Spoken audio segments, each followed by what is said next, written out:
পরম কারুণিক শ্রী শ্রী গুরু গৌরাঙ্গ পতিত পাবন প্রেম দাতা অধম তারণ বৈষ্ণবগণ সকলের কৃপাশীর্বাদে পূর্ব বৎসরের মতো এইবারও আমরা এই স্থানে সমুপস্থিত হওয়ার সৌভাগ্য পেয়েছি। আজকের এই শুভ তিথিতে শ্রী শ্রী নিত্যানন্দাত্মজ অভিন্ন চৈতন্য তনু শ্রীল বীরচন্দ্র প্রভুর আরাধনা উপলক্ষে ওই অজ ভব শেষ সনক আদি ধ্যান ধ্যেয় চরণারবিন্দে শ্রদ্ধাঞ্জলি সমর্পণের আশা, তার সেই অতিমত্ত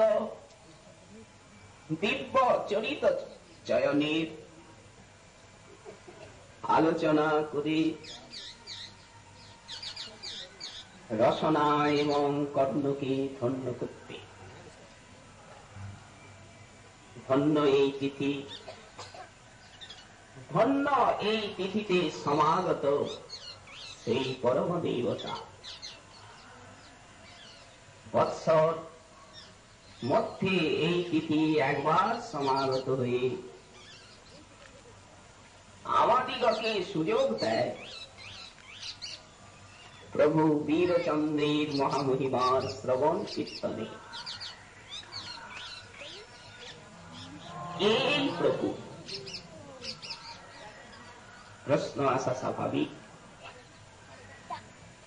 ভক্তি রত্নাকর কার বললেন, শ্রীকৃষ্ণস্য যো গুহ ক্ষীরাব্ধি সায়ী নামক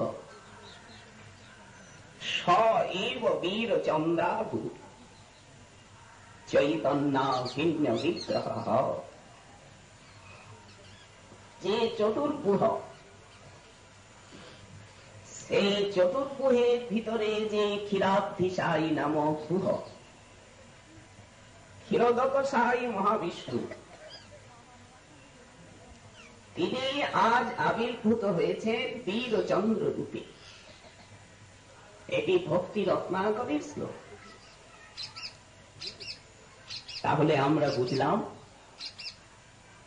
বীরচন্দ্র প্রভু সাক্ষাৎ ক্ষীরাব্ধিসায়ী মহাবিষ্ণু অবতার। কবিরাজ গোস্বামী পাঠ কি বললেন? চৈতন্য চরিতামৃত আদি লীলা 11 পরিচ্ছেদ, নিত্যানন্দ শাখা বর্ণনীর একদম প্রারম্ভ। বীরভদ্র গোসাই স্কন্ধ সম শাখা, নিত্যানন্দ স্কন্ধের থেকে উত্থিত স্কন্ধ সম শাখা। তার শাখা উপশাখা যত অনন্ত তার লেখা। ঈশ্বর হইয়া কহায় মা মহাভাগবত ঈশ্বরতত্ত্ব, কিন্তু চেষ্টা মহাভাগবতী। ঈশ্বর হইয়া কহায় মহাভাগবত, বেদ ধর্মাতীত হইয়া সতত বেদ ধর্মেরত। অন্তরে ঈশ্বর চেষ্টা, বাহিরে নির্তম্ব। চৈতন্য ভক্তি মণ্ডপের চিহ মুখ্য স্তম্ভ। শ্রীমন মহাপ্রভু এই যে বিশাল প্রেম সৌধ, সেই সৌধের যিনি মূল স্তম্ভ পুরুষ, স্তম্ভ বললেন অদ্যাপিও যার করুণা মহিমা হইতে চৈতন্য নিত্যানন্দ গায় সকল জগতে। আমরা গৌর নিত্যানন্দের যে কৃপাকণা পেলাম, যে আজ সারা জগৎ গৌর নিত্যানন্দের পতিত পাবন নাম গানে মুখরিত, এটি তার মূলে বীরচন্দ্র প্রভুর কৃপা। অদ্যাপিও যাহার কৃপা মহিমা হইতে চৈতন্য নিত্যানন্দ গায় সকল জগতে, সেই বীরভদ্র গোসাইর চরণ শরণ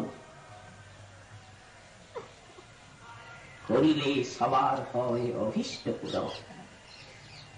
কবিরাজ গোসাই পাদে সংক্ষিপ্ত বর্ণনা। মহাপ্রভুর সমসাময়িক দেবকীনন্দন দাস ঠাকুর বৈষ্ণব বন্দনায় লিখলেন, বীরভদ্র গোসাই আমি বন্দিব সাবধানে, সকল ভুবন বশ যার আচরণে। সংক্ষিপ্তে প্রভুর প্রতিমা। মহাপ্রভু দাক্ষিণাত্য ভ্রমণ করে আর নীলাচলে পদার্পণ করলেন। কাশী বিশ্বআলয়ে সেই নবনিবাস স্থাপিত হল গম্ভীরা। তারপরে 6 বৎসর তো কীর্তন রঙ্গে কাটল। সন্ন্যাসের পরের 6 বৎসর দক্ষিণাদিতে গমনাগমন, প্রজাগমন, পরের 6 বৎসর কাটল কীর্তনানন্দে। সেই 6 বৎসরের ভিতরেই সম্ভবত দ্বিতীয় বৎসরে একদিন শ্রীমন মহাপ্রভু নির্জনে নীরবে নিত্যানন্দ প্রভুকে নিয়ে বসলেন। বিরলে নিতাই লইয়া আর কেউ নেই, হাতে ধরি বসাইয়া মধুর কথা কহে ফিরে ফিরে, শ্রীপাদ জীবেরে সদয় হইয়া হরিনাম লওয়াও দিয়া, যাহ শ্রীপাদ সুরধ্বনি তীরে। পেশাবতারের ভাষা। তুমিও রহিবে যদি মুনি ধর্ম করি,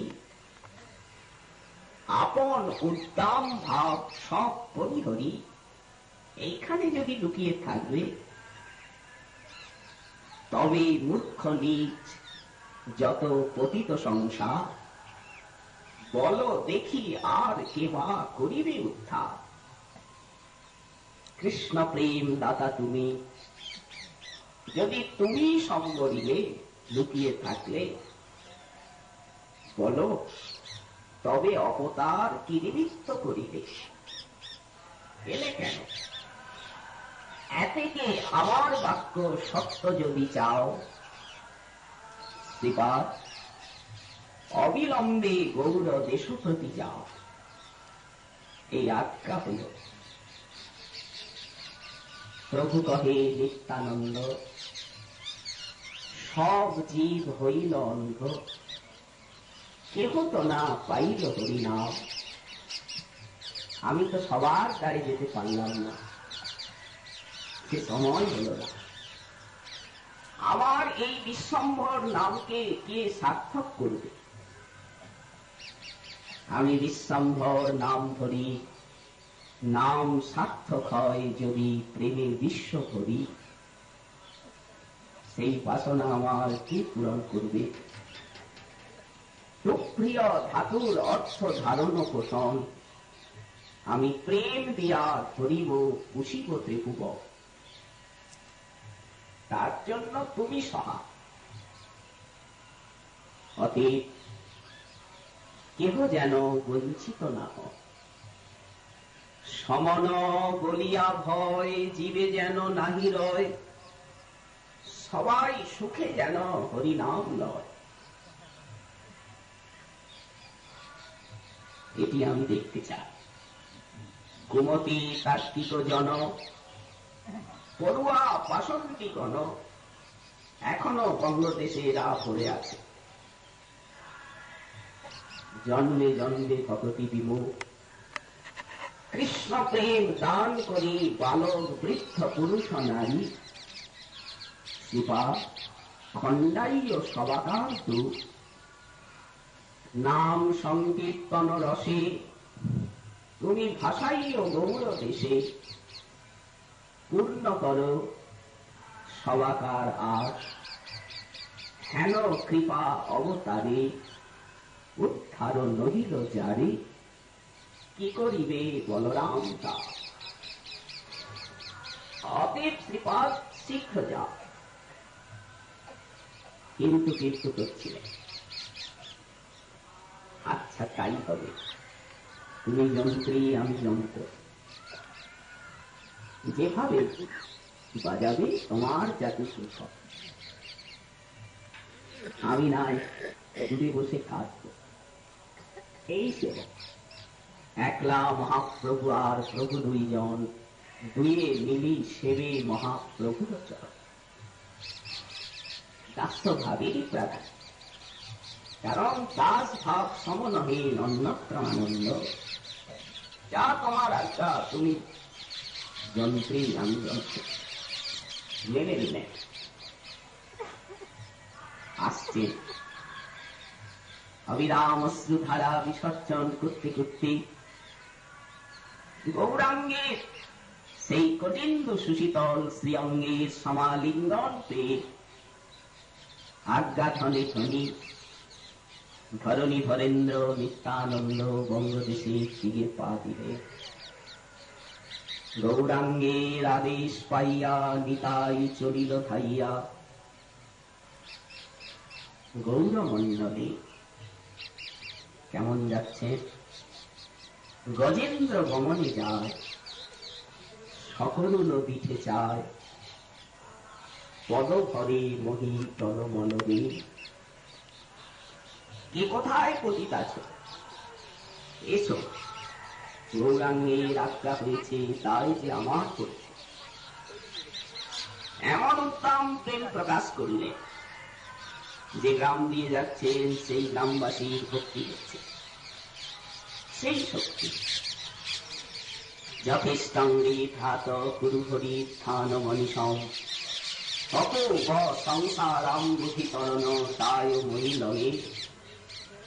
ইদং বাহুস্ফোটৈ রটতি রটয়ন যৎপ্রতিগৃহম ভজে নিত্যানন্দং ভজন তরুকন্দং নিরবধি।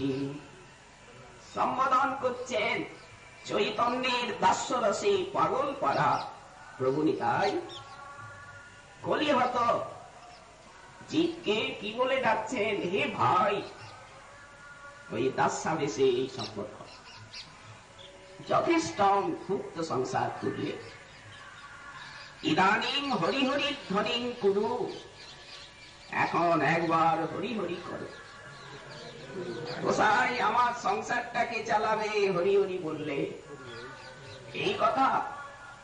তত সংসারাম বুধি তরণ তায় মই লগে। আমি তোমার ইহকাল পরকালের ভার নিলাম। এবং বাহুস্ফোটই, সেই বাহুকে আস্ফোট করে যপ প্রতিগৃহম অটতি ইতি রটয়ন, সেই রটনা করতে করতে সেই ভজন তরুণকন্দ প্রভু শ্রী নিত্যানন্দ নিরবধি বুঝি আমি তারে। সঙ্গে মহাপ্রভু কতিপয় পার্শ্বদ দিলেন, সঙ্গে ভাই অভিরাম,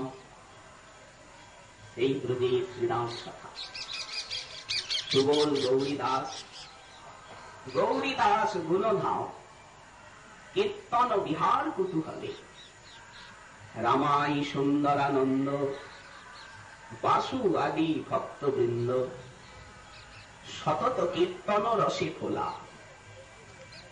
পানিহাটি গ্রামে আসি গঙ্গা তীরে পরকাশী, রাঘব পণ্ডিত শনি মেলা। সেই সুরধ্বনির দুই কূলে যত গ্রাম, সব নিত্যানন্দ স্বরূপের বিরাজনীতি।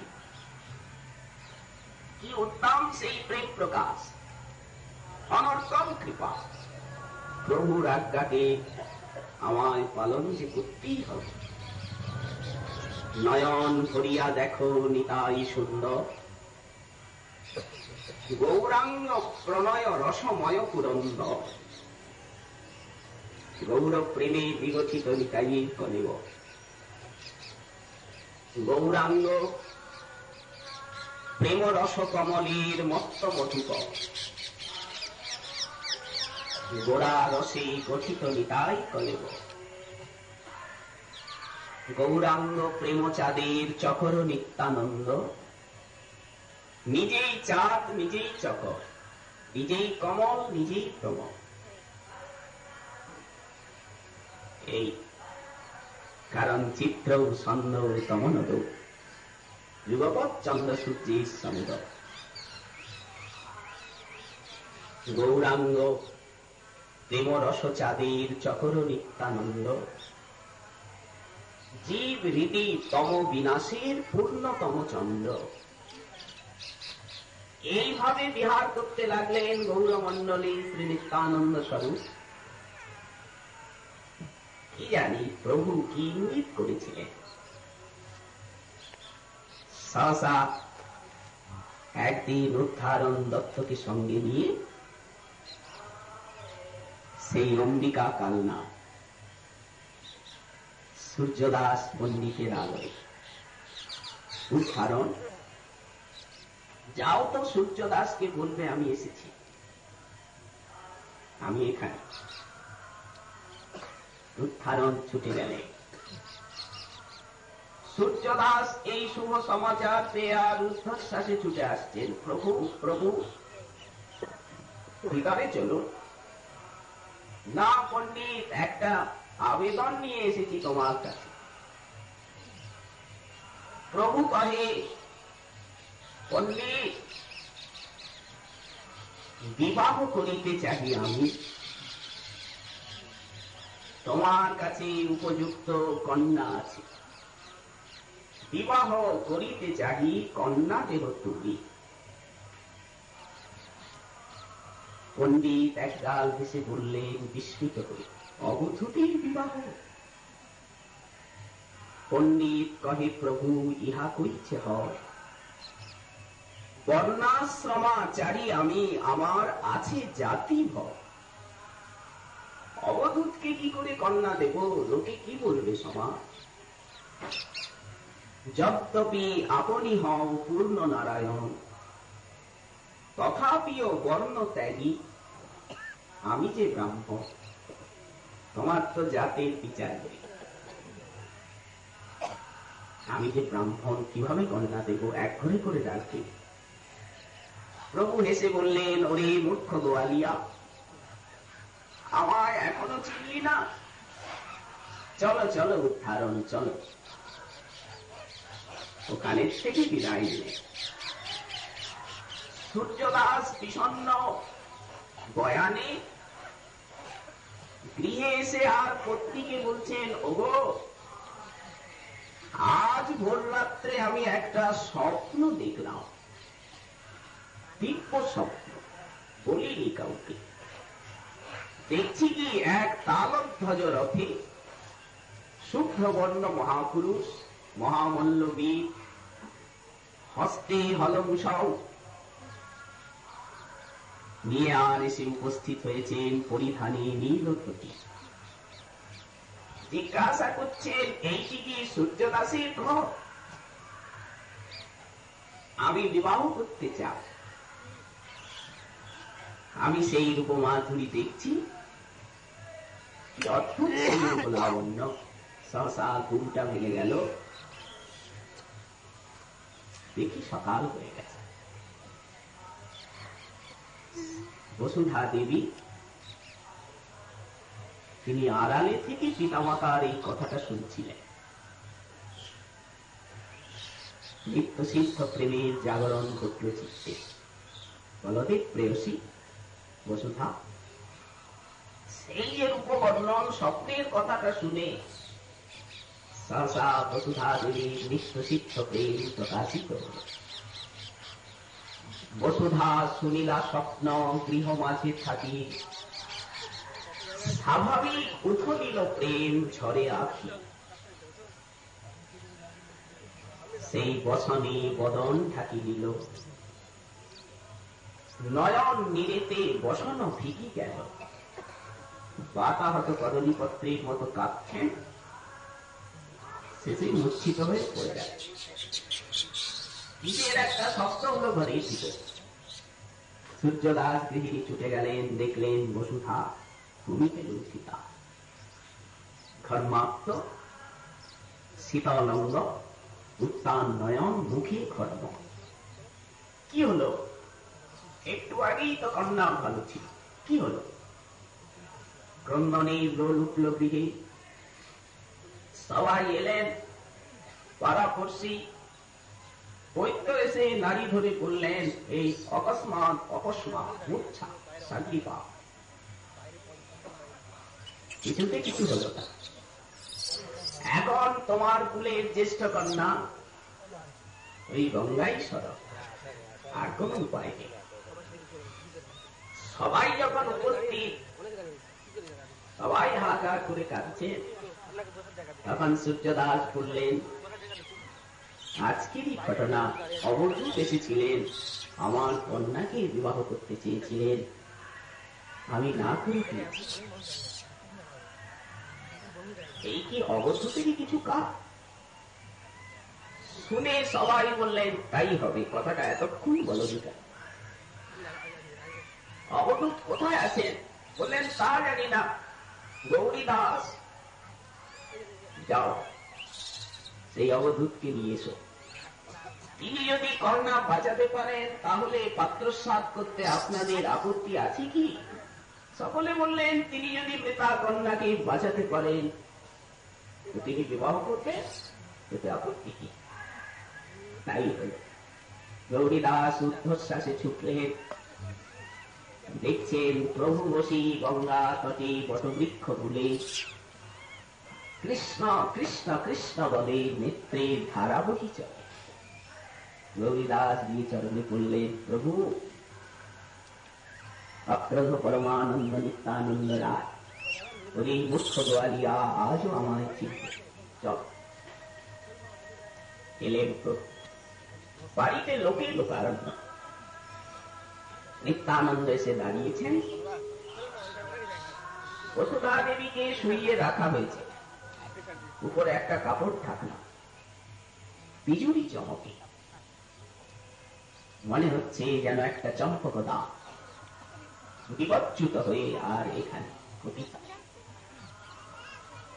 সহসা হলো কি, অনুকূল পবনে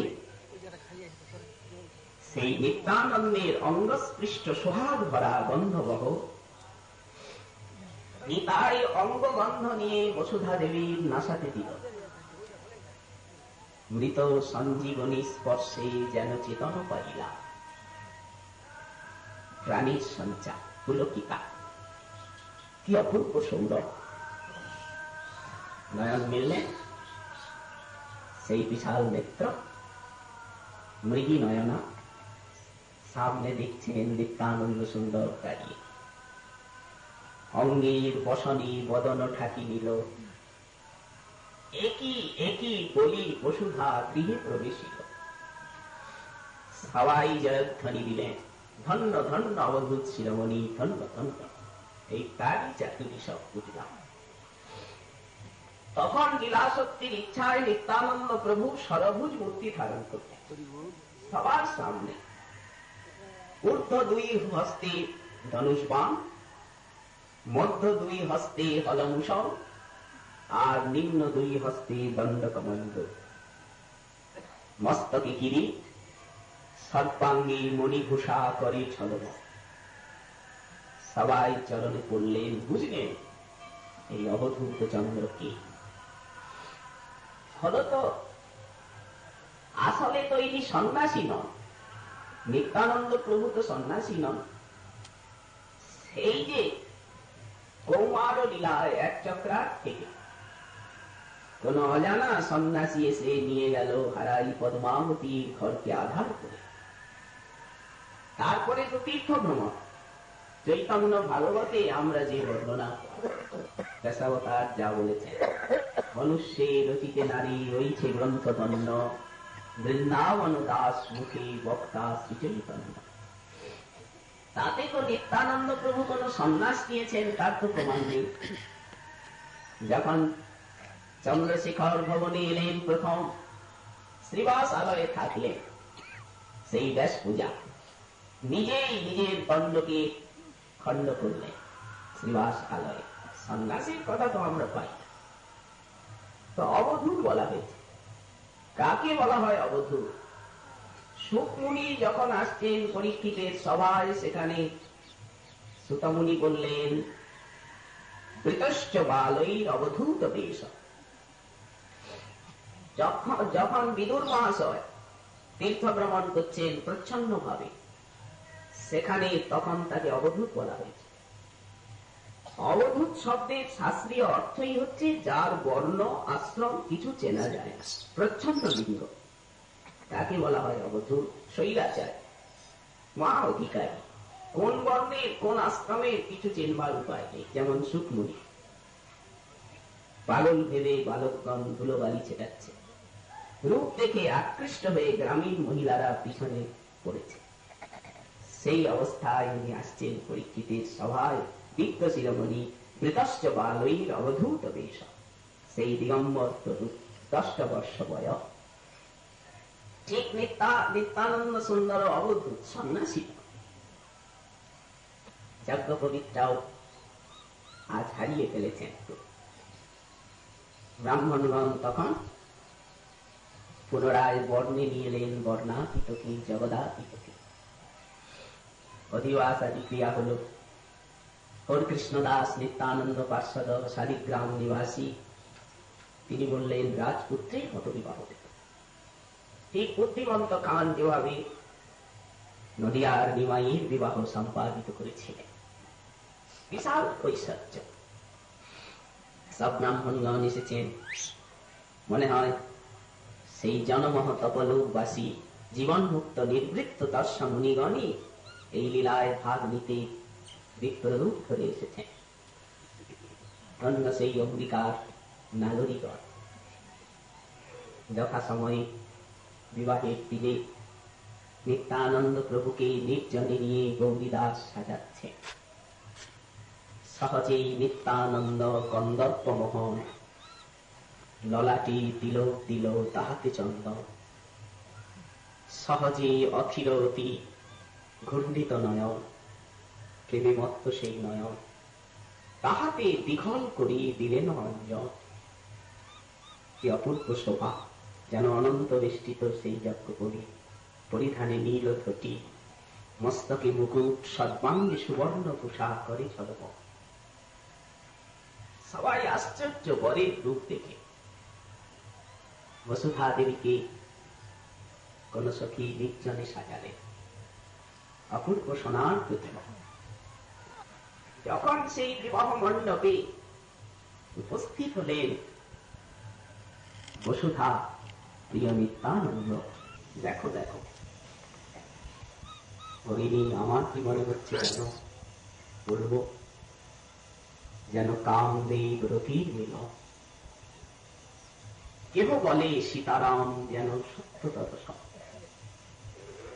কেউ এগিয়ে এসে বললেন, সখী আমি বলবো,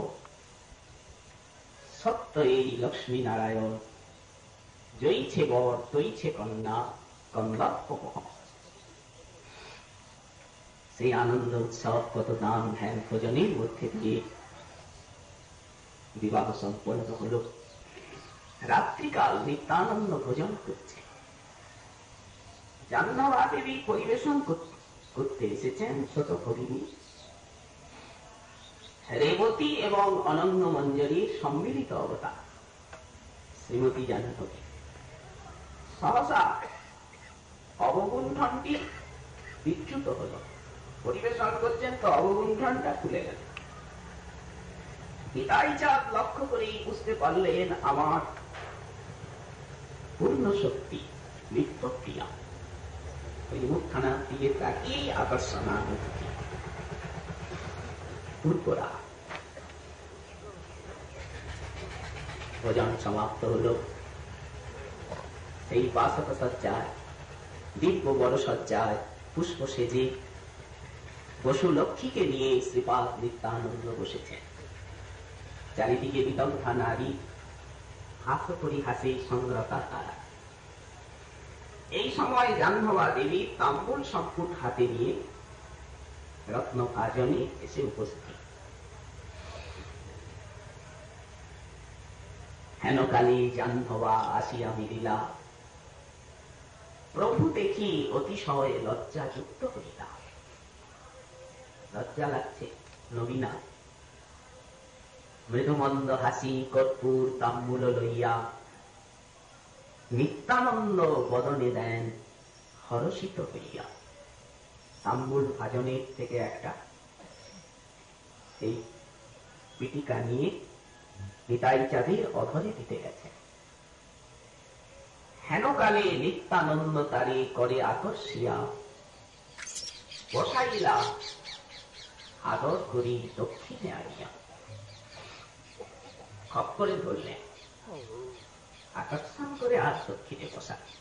গৌরী দাস, ও গৌরী দাস, গৌরী দাস এসো, বাড়ি লোকারণ্য, সব পরিজন নিমন্ত্রিত সামলাতে হচ্ছে। ছুটে এলেন গৌরী দাস প্রভুর সেই কটিপিক বিনিন্দিত কণ্ঠধ্বনি সংশ্রবণী। তুমি তো পশু লক্ষ্মীকে দিলে, কন্যা যেমন তেমন তো যৌতুক দাওনি। প্রভু আমি দরিদ্র ব্রাহ্মণ, কোথায় এত যৌতুক পাবো? বলছি এই কন্যাটিকে তোমার যৌতুক হিসাবে আমি নিলাম, আপত্তি নেই তো? প্রভু সবই তোমার, যে লজ্জা দিচ্ছ কেন? দুই পাশে দুই প্রিয়া, মধ্যে ভুবন মোহন শ্রীপাদ নিত্যানন্দ সুন্দর। ধন্য অম্বিকা কলনা, ধন্য সেই লীলা, ধন্য দ্রষ্টাগণ বলিহারি শোভা। এইভাবে কিছুদিন অম্বিকাকে ধন্য করে প্রভু নিবাস স্থাপন করলেন শ্রীপাঠ খট্টরে। গৌরীয় বৈষ্ণব জগতের গৌরমণ্ডলের একটা বিরাট তীর্থভূমি শ্রীপাঠ খট্ট,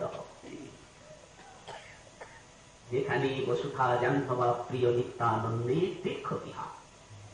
সেই কালে হয়েছিল গৌরমণ্ডলের সেইটি প্রাণ কেন্দ্র।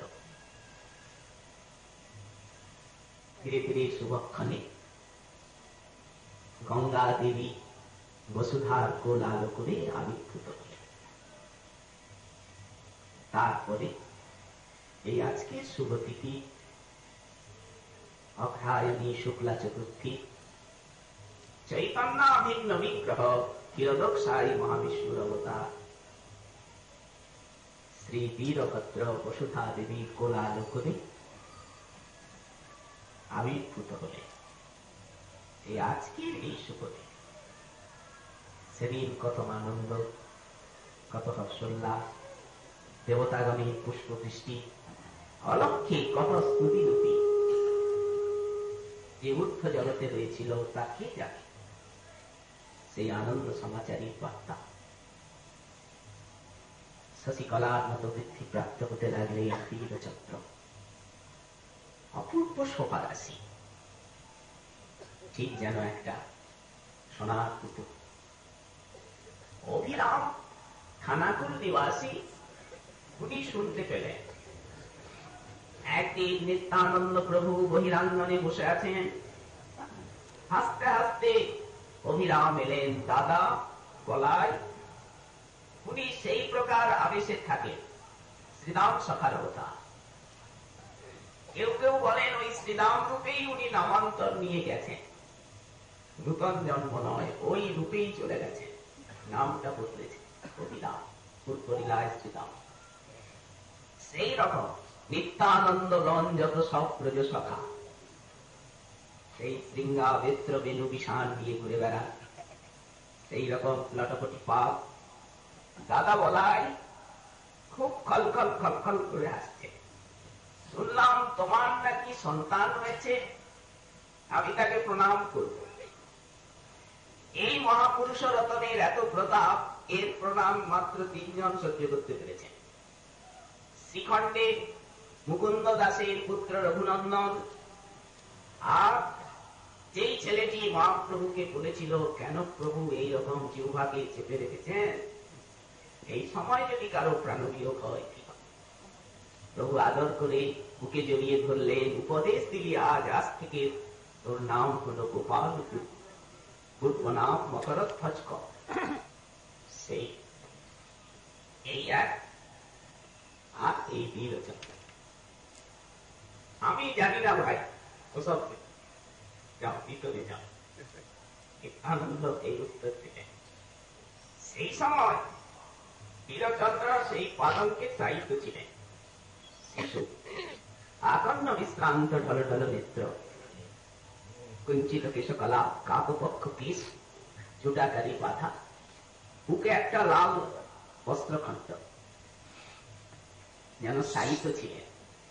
নয়নগুলি যেন অর্থমুকুলিত, ঠিক যেন সায়ন্যকালে অপরাহ্নে একটা কমল ফুটে যাচ্ছে, তার ভিতরে একটা ভ্রমর যেন নিভু,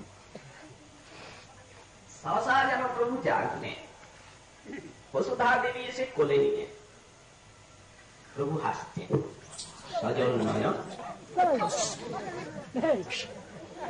ভয় পেয়ে গেলেন, অতিরাম এসেছে। জাহ্নবী দেবী কোলে দিলেন। হরিরাম এল, এসে আর বারবার পরিক্রমা করছে, বিস্মিত হয়ে তাকিয়ে দেখছেন সে বীরচন্দ্র রূপে গৌরচন্দ্র অবতার। যে না দেখেছে গৌরচন্দ্র, সে দেখুক আর পা। সেই রকম নেত্র, সেই রকম হাসি, সেই রকম আজানুলম্বিত পুজো, সব কিছু হুবহুবি। আশ্চর্য হয়ে বারবার বারবার প্রণাম করছিল অবিরাম। প্রভুও সেই ছোট্ট ছোট্ট রক্ত কোকনদ বিনিন্দিত চরণকে সঞ্চালিত করে আর যেন সেই অভিরামের মস্তককে স্পর্শ করতে ইচ্ছুক। বুঝলাম সেই আরাধ্য শান্তিপুর পুরন্দর অচ্যুতানন্দ তাত শ্রী অদ্বৈত প্রভু শুনতে পেলেন, সপার্শ্বদে তিনিও বিস্মিত। একটা দরজা বললেন, দেখে চিনে গৌরানা ঠাকুর, চিনবেন না কেন? কি বললেন? পুন চোরা আসিয়াছে জাতি নাশার ঘরে। কোতল হয়, দুইজন এক জায়গায় বসলেই কোতল হয়, খেতে বসলে ভাত চড়িয়ে দেন গায়ে। পুন চোরা আসিয়াছে জাতি নাশার ঘরে। এই কাল দেখলাম অবধূত, আজকে দেখছি ঘোর সংসার। এই অবধূত এই সংসারে বিহরে, চোরের ঘরের চোর নীতি চুরি করে। এ চোর ধরিব মোরা কেমন প্রকারে। চোরের ঘরের চোর, ভগবান কোনদিন চোরের ঘরে আসেন না, সাধুর ঘরে আসেন। কশ্যপ, অদিতি, দশরথ, কৌশল্যা, কৃষ্ণী, সুতপা, দেবকী, বসুদেব, নন্দ, যশোমতী, মিশ্র, পুরন্দর, সচি, সবাই সচ্চরিত্র, প্রেমের প্রতি তারা বিভা। কিন্তু আজকে ভগবানের ঘরে ভগবান, তাই চোরের ঘরে চোর। কেন? নিগুড় অবতার, অতি গূঢ় নিত্যানন্দ এই অবতারে চৈতন্য জানায় যারে, সে জানিতে পারে। তাই গূঢ়র ঘরে গূঢ় রূপে এসেছেন। চোরের ঘরে চোর নীতি চুরি করে, এ চোর ধরিব মোরা কেমন প্রকারে। নিজ প্রাণনাথ জানি অদ্বৈত গোসাই, কত যে প্রণাম হইলা তার সীমানা। সেই সেই সেই প্রলয় অদ্বৈত, এই সব প্রেম কথার কে বুঝিবে তত্ত্ব। মহাজন এইভাবে বর্ণনা করেছে। চলে গেলেন ধীরে ধীরে বীরচন্দ্র বর্ধিত হচ্ছে। সহসা গৌরীয় বৈষ্ণব জগতে একটা মহান দুর্যোগ নেমে শ্রীমন নিত্যানন্দ প্রভু এক চক্রায় এলেন কুলদেবতা বঙ্কিম দেব বা বাঁকারায়ের শ্রীমন্দির। সেইখানেই অন্তর্ধান লীলা করলেন আবিষ্কার। বৈষ্ণব জগৎ আধার হয়ে গেল, বিশাল বিপুল শোকোচ্ছ্বাস। ইতিপূর্বে মহাপ্রভুর অন্তর্ধান লীলা হয়েছে, সবাই তার মুখ পানে চেয়ে বেঁচেছে। ছুটে এলেন শান্তিপুর পুরন্দর। বীরচন্দ্র এখন নাবালক, সবাই অভিষিক্ত করলেন তাকে নিত্যানন্দের আসনে। গৌড়ীয় সম্প্রদায়ের প্রচারে সেই ধ্বজাকে ধারণ করলেন। এখন তো বীরচন্দ্র নাবালক, এখন তো তার দীক্ষা দিকনি। কে নিত্যানন্দের এই নাম প্রেম প্রচারে ভারকে গ্রহণ করবে? তখন সেই প্রজ্জ্বল নেতৃত্ব দিলেন শ্রী জাহ্নবা ঠাকুরানী। বীরচন্দ্র ধীরে ধীরে কিশোর দশাকে প্রাপ্ত। অদ্বৈত প্রভু এসে অভিষেক করে গেলেন নিত্যানন্দের আসনে বীরচন্দ্রকে, কিন্তু কাজ সামলাতে লাগলেন জাহ্নবা দেবী। মা, আমি দীক্ষা নেব, দীক্ষা দাও, মন্ত্রোপদেশ করো। মা কিছু বলেন না, চুপচাপ। মা গো, আমি দীক্ষা নেব, মন্ত্র দাও, কিছু বলেন। ভাবলেন মা দেবেন। তো কি মনে হলো, শান্তিপুরে অদ্বৈতাচার্যের কাছে দীক্ষা নেব।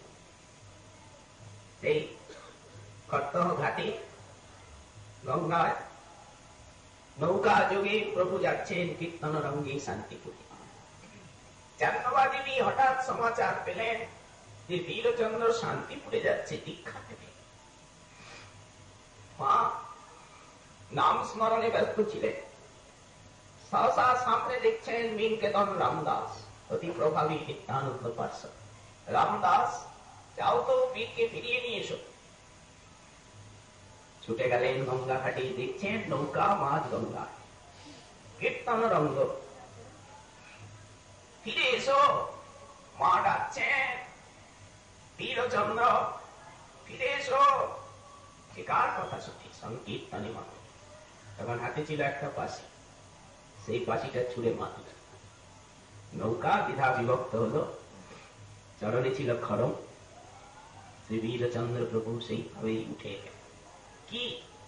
মা ডাকছেন, মাকে না বলে কোথায় যাচ্ছ? আচ্ছা। অন্দর মহলে ঢুকলেন, মা নাম স্মরণ করছিলেন। এক হস্তে মালিকা, এক হস্তে সংখ্যা রাখছে, দুই হস্ত নাম গণনায় ব্যস্ত। কিশোর পুত্র এসেছেন, অবগুণ্ঠনটা তো টানবেন। সহসা এখানের থেকে দুটো হস্ত প্রকাশিত হল। মা অবগুণ্ঠনটা টানলেন, বীরচন্দ্র চরণে তুললেন। বুঝলেন মায়ের ভক্ত, দীক্ষা নিলেন। সেই আবেশ, দয়ায় দীক্ষা নেওয়ার পরে বিশ্বান্তরে যাও। কৃষ্ণদেব বাপরে গড়ি করে কর্ণ, ব্রহ্মাদির বন্দিত অঙ্গ ধুলে গড়ি যা। সেই আবেশ, সবাই বিস্মিত। মা, আমি প্রচারে যাব। সেই আবেশ কোথায় গেলেন? ঢাকায় কি উপস্থিত হলেন। মালদহ জেলায় সেখানে একটা বিশাল নামযজ্ঞ করলেন। কেশব ছত্রীর পুত্র দুর্লভ ছত্রী সেই স্থানে একটা বিশাল ভূখণ্ড দান করলেন প্রভুকে। সেইটাই পরবর্তীকালে বীরচন্দ্র প্রভুর জ্যেষ্ঠ পুত্র গোপীজন বলল, ওটা তার গাদি হল। প্রবেশ করলেন পূর্ববঙ্গে ঢাকা নগরীতে। জবান নবাব জবন সঙ্গে নৃসিংহানন্দ বলে এক পার্শ্বদকে পাঠিয়ে দিলেন, যাও তো নবাবকে বলবে আমি এসেছি, এখানে আছি, কেন আসি। নৃসিংহানন্দ সেই কীর্তনের খুন্তি, ওটা বাদশাহের আমলের একটা ছাড়পত্র, সেটা নিয়ে আর নবাবে সেই দরবারে পুঁতে দিল। আমার প্রভু এসেছেন, নবাব চলো সাক্ষাৎকার করবে, ওই অদূরে আছে। নবাব রেগে গেলেন তেলে বেগুনে, কোথার থেকে এই কাফির হিন্দুর দল এলো, এটা ফেলে দাও তো ছুটে। যেই ছুটে যায় সেই ওই বিদ্যুৎ পৃষ্ঠ হয়ে যায়, যেই ছুটে যায় সেই বিদ্যুৎ পৃষ্ঠ হয়ে আটকে যায়। আচ্ছা আচ্ছা, আশ্চর্য তো, আচ্ছা যাচ্ছে। নবাব বিস্মিত হয়ে বীরভদ্র প্রভুর দর্শন করলেন, ভক্তি পেলেন। তখন কি দেবেন? বীরচন্দ্র প্রভু একটা জিনিস মানলেন। উনি লক্ষ্য করেছিলেন সেই সুন্দর নবাবের তোরণের উপরে একটা কষ্টিক পাথর লাগানো আছে, উনি ওইটা ভিক্ষায় চাইছেন। তো নেবেন কিভাবে? বললেন খুলেনি। শিল্পী চেষ্টা করলেও খুলতে পারল না বহুকালে। তখন উনি আহ্বান করাতে সেই শিলাটি স্বয়ং দেবে খড়ে জড়িয়ে আর গঙ্গায় ভাসিয়ে দিলেন। ভাসতে ভাসতে সেই শিলাটি এসে খড়দহ ঘাটে ঠেকল। ঐতিহাসিকগণ বলেন এর থেকে নাকি খড়দহ অথবা আরেকটা খড়দহ নামের উৎপত্তিও পাওয়া যায়, যে ওই স্থানে বিশাল খড়ে সেই কেশো খড় ওই অঞ্চলে পড়া ছিল, তাই তার থেকে খড়। সেই শিলাখণ্ড দিয়ে এই তিনখানা বিগ্রহ নির্মিত হলো, তিন মূর্তি। সাইবনার নন্দদুলা, মাহেশের বা শ্রীরামপুরের রাধাবল্লভ, আর খড়দহের শ্যামসুন্দর। এই তিন বিগ্রহ বীরচন্দ্র প্রভু প্রতিষ্ঠা করলেন মাঘী পূর্ণিমা। অদ্যাপিও মাঘী পূর্ণিমায় সেই তিন বিগ্রহের দর্শন হয়।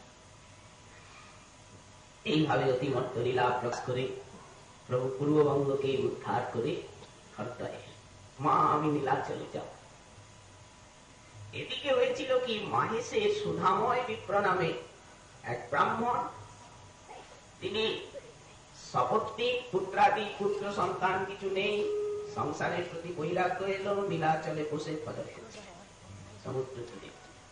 একদিন সিন্ধু একটা কন্যা এনে তাকে দিল। এই বিপ্র, এটি অজনী সম্ভবা কন্যা, এটি লক্ষ্মী। প্রভু আমি একে কি করে পালন করব? বললেন চিন্তা নেই, স্বয়ং ঘর এসে একে দিয়ে থাক।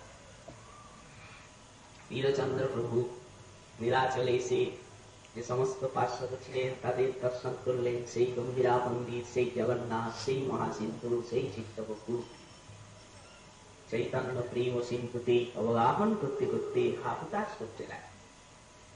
একদিন কন্যা ঠাকুর সেবা করছে, সেই পদ্মটিতে বসে মালা ঠাকুরের গলায় দিয়েছেন, তো এইবার সেই মালাটি এসে বীরচন্দ্র প্রভুর কণ্ঠে। বুঝতে পারলেন এই সৈব। এই কন্যার নাম নারায়ণী দেবী। এইভাবে পানি গ্রহণ।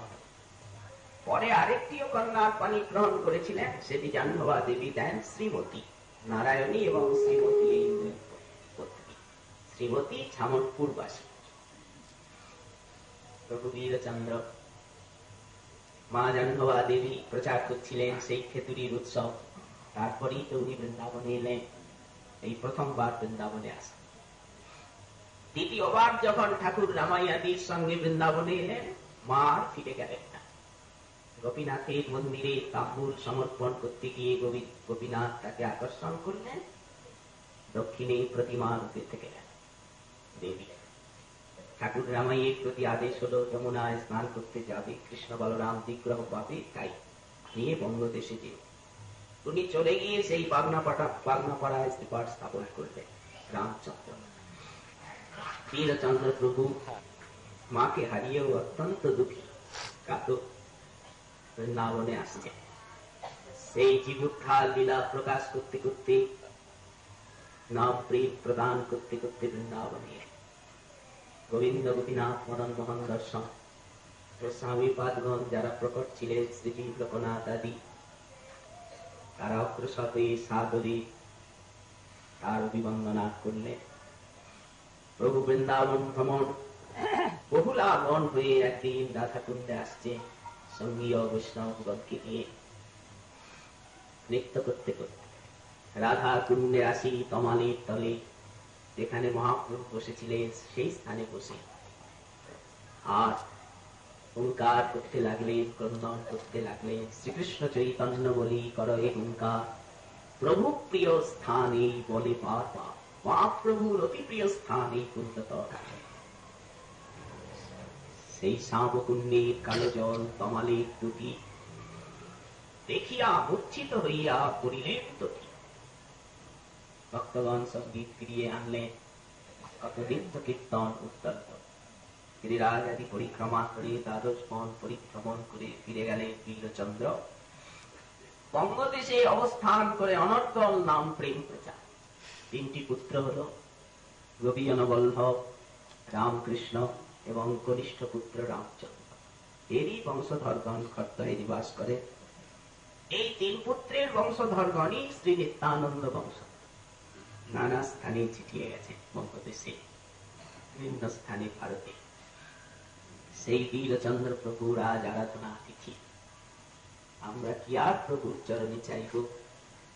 এই কালকলির দুর্দিনে, এই অপরাধীর দুর্দিনে, এই দুর্ভাগ্যের দুর্দিনে যেন আমরা শ্রী গুরু বৈষ্ণব চরণে অহিতুকী শ্রদ্ধা ভক্তি লাভ করতে পারি, যেন সেই মহাপ্রভুর কৃত প্রদর্শিত বিমল ভক্তি মার্গে আমরা বিচরণ করে নিজেদের জীবন জনমকে ধন্যবাদ করতে পারি। এই প্রার্থনার সঙ্গে সঙ্গে আজকে শ্রী শ্রী বীরচন্দ্র প্রভু স্মরণ সভা এই